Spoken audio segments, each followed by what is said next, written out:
This is the point at which I drop the water. I'm sorry about the wind. To this point I bring the water on a perfect contour, and we'll start around the hillside to see how far we go before we reach water. Well, this is going to be a water walk part 2. This is the back of the cherry tree house, a job which someday will probably be finished. There's the lilacs. Remember my dad saying that long after the house is gone, the lilacs will still be there, and that of course is a red bud. And I think that's what do you call them? Dogwood of an unusual kind there. All right, where I'm standing is actually over what I call Shirley Fountain. Although a lot of the time I can never get water here. We'll see how far we have to go before we reach the water. No water yet, but I still wanted to film something because, oh, look at that old oak. It's still hardy and hale, as Longfellow said. Now that, I think, is a cherry. I'd have to get close. Isn't that beautiful? Those are cherries.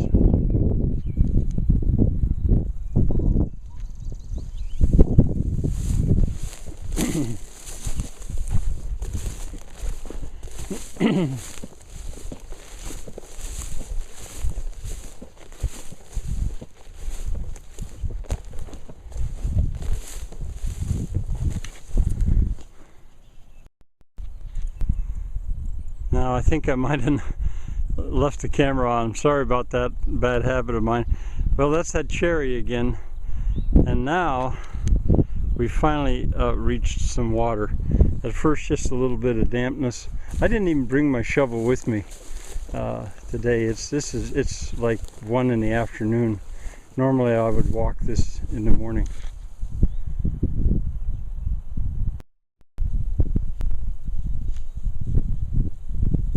I don't know if you got to see that or not. There was a water snake going. This is worth a stop.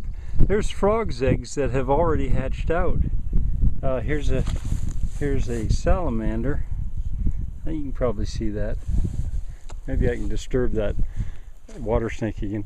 Now right here there's an inverted siphon, and it will bring water to that pool when it's working right. But this is still pretty early in the year. I was going to show you frogs' eggs, but even better, frogs' eggs that have hatched out.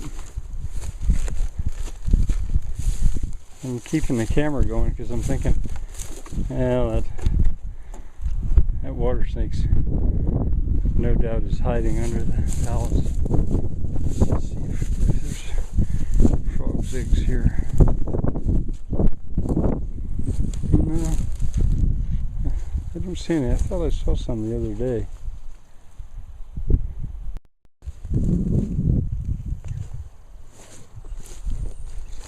Oh, where'd he go? There was another water snake somewhere. He went into the mud. This is Minnie Falls, I call it. And it's after Minnie Martha Nancy Bottenhorn Camp, my grandmother. And the water that arrives here comes from Grandpa Jim Dam and Grandpa Jim Ditch. As I say, this is an inverted siphon. I might make it a true aqueduct, maybe eventually. And with a small windmill, just a little windmill, I could pump it so that I could have water all the way up to the very top of this hill. I call this hill the Healing Hill. Alright, I'm still on a search for frogs' eggs. Oh, here we go. There we go. There's lots of them there. I knew I'd seen them somewhere.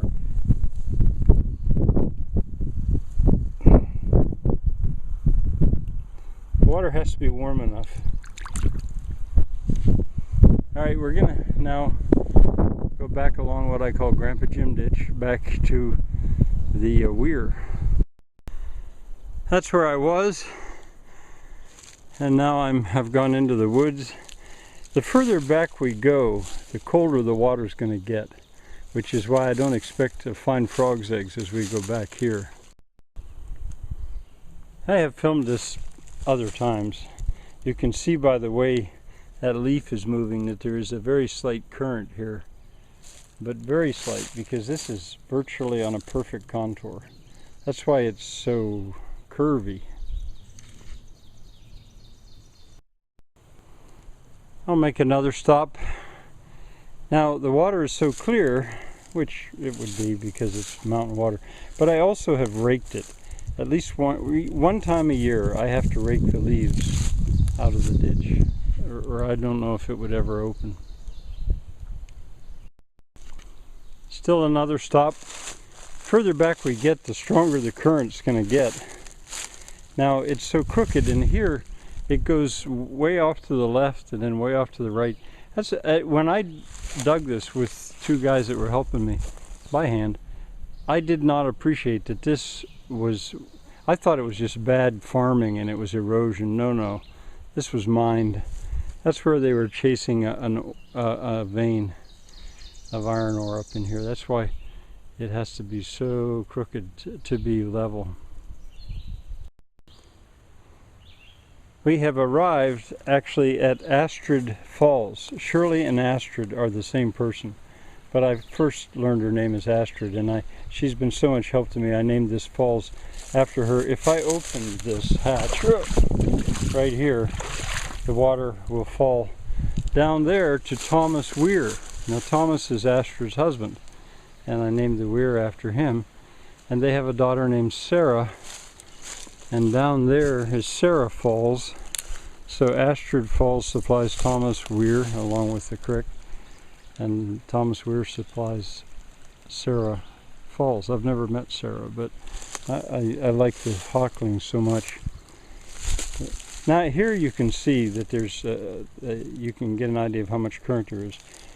The ground heaves and gets porous in the winter, and actually for a while, as the summer develops, the ground gets harder and the water flows a little further. Now I'm actually having to walk in the ditch because the breast of the ditch is too weak. I have tinglies, rubber boots on. Pretty important tool for a valer, somebody, or a maître de bis. There's words in other languages for somebody who takes care of something like this. And you know, while I'm just talking about it, a valer, some of my ancestors were wallers. And you know, I always thought, well, they built walls. Well, I don't know. They came out of Germany. Maybe they took care of Walla. This would be called in some parts of Austria anyway. This would be called a Walla, what you're looking at. And I filmed that last piece twice. So maybe I better say this. I think I did the first time. That the ground gets porous in the winter, and it takes a while for it to settle down, and so there tends to be more leakage. In a way, the drier it gets in summer, the tighter the soil gets, at least for a while.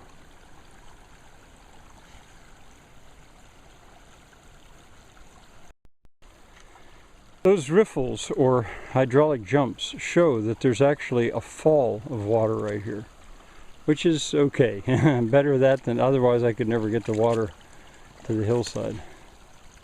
Maybe I should have built it on more of a fall, but I had to snake between these trees when I built this, which would have been, oh man, maybe 30 years ago. I don't know, I lose track.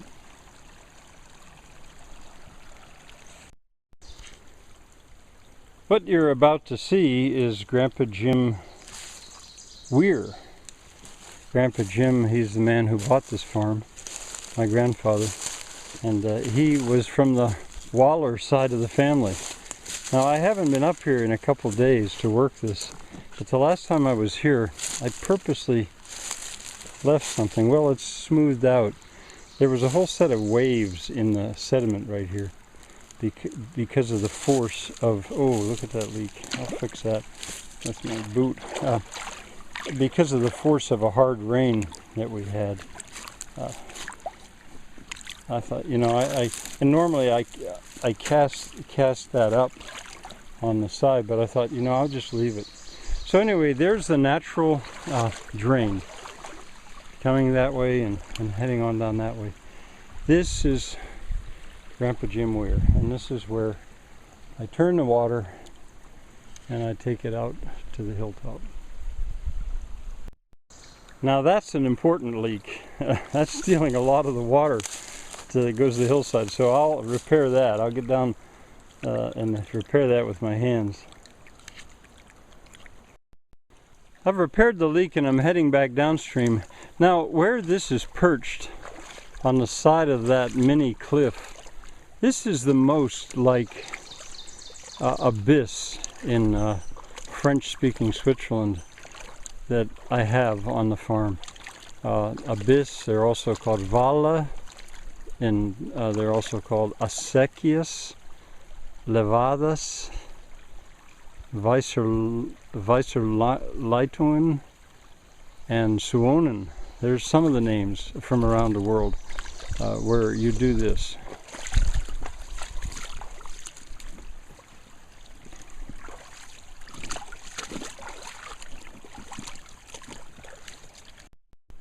You have to stop every so often for beauty's sake. I know what I wanted to say and I forgot. That is not natural. I didn't realize that at first, but that was mined. That's one of the places that they took iron mine from the bottoms or wherever there was an escarpment that was showing like that. It took a while for me to figure that out, because really the footprint of the mines in some iron mines in some ways was not that great. Now since we're so close anyway, I'll tell you without shutting the camera off that we're back at Ashford Falls, and here it is, and we're gonna now go down to Thomas Weir.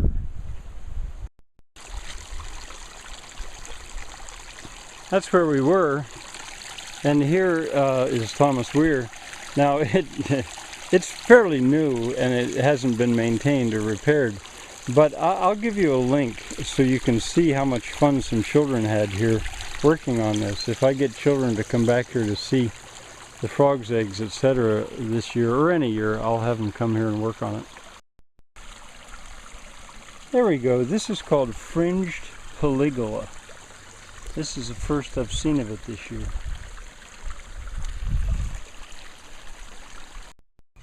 I skipped Sarah Falls because there was no water there.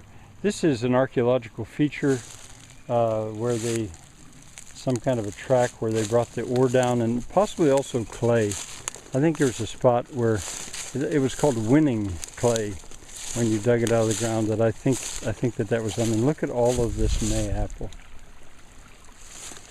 All right, here is Jeffrey Weir. Needs repair. Needs a small stone. You can see the blue stone that I've put here, I've actually brought here. I like to use material that's on the site, but sometimes it just isn't small enough.